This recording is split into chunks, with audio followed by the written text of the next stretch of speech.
নিন। এইসব করার কি খুব দরকার ছিল? ফুচকা, ঝালমুড়ি, এগ রোল আর তেলে ভাজা। Egg roll. আচ্ছা আম সরি, দেখুন আমি জানি আমি একটু বেশি কথা বলি। আসলে এই চাকরিটা নিয়ে না ডিস্টার্ব আছেন তো? সরিটা আমার বলা উচিত। হ্যাঁ, রাস্তার মাঝখানে কেউ চলে যায় হুট করে, আমি শুধু সরি বললে হবে না, দেখা করতে হবে। লেট করাটা কি আপনার হ্যাবিট? সরি, আমি কিন্তু এইসব বুঝি না। আরে আমার পছন্দ আপনার ভালো নাও তো লাগতে পারে।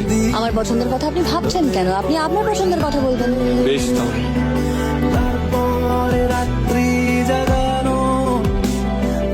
আপনার কাল ফ্লাইট কখন? মনে হয় রাততলা দিকে হবে। তাহলে একটা কাজ করুন না, কাল 5টার সময় দেখা করুন। আপনি ওখান থেকে ডিরেক্টলি এয়ারপোর্ট চলে যাবেন আর আমি টিউশনে। বেশ। এইরকম চাকরি কেন নিলেন তো? আমার কথা বাদই দিন। মাকে ছেড়ে কি করে থাকবেন এতদিন? টাকা থাকলেই তো আর ভালো থাকা যায় না। কাছের মানুষগুলোকেও তো লাগে নাকি?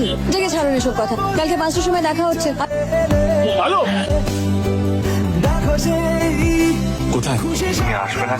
আমাকে বেরোতে হবে।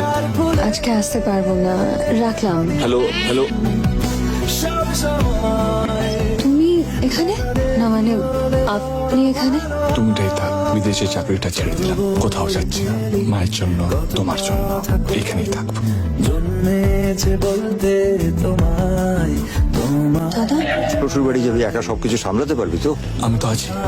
হ্যালো, শরীর খারাপের কথা বলেছেন, আমি আগে বলিনি তাই খারাপ ভাবলো না তো? এখন এত কথা বলে না লক্ষ্মীটি। আমার জন্য কষ্ট পাও সেটা কি ভালো হবে? আর যাই হয়ে যাক, ছেড়ে কোথাও যেও না। তুমি তো আমাকে শিখিয়েছিলে কাছের মানুষদের রাস্তায় ছেড়ে পালাতে নেই।